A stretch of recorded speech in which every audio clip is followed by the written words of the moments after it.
তো আসুন আজকে আপনাদের একটা জিনিস, সেটা হচ্ছে এসএল আর টিপি।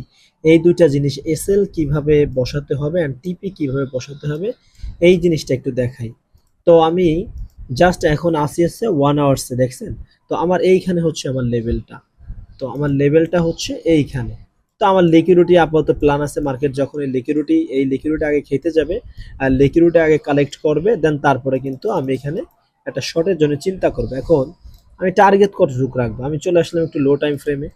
আমি 15 মিনিটে চলে আসলাম। তো 15 মিনিটে যদি আমি তাকাই তাহলে দেখি যে আমার প্রথমে এইখানে একটা ব্রেক নিছে মার্কেট। সো আমি এইখানে কিন্তু আমার ব্রেক ইভেনের আমি প্ল্যান করব এইখানে। সো তারপরে যদি আমি দেখি আমার মার্কেট কিন্তু এই পর্যন্ত এসে একটা ব্রেক নিছে, তারপরে কিন্তু হালকা পাতলা একটু বাই আসছে, এইখানে কিন্তু আমার একটা বাইং এর ওবি ছিল। তো এই বরাবর আমি যদি একটা লেভেল ড্র করি, তা দেখা যাচ্ছে আমার সেকেন্ড টিপি বা এই পর্যন্ত আসার পসিবিলিটি থাকে।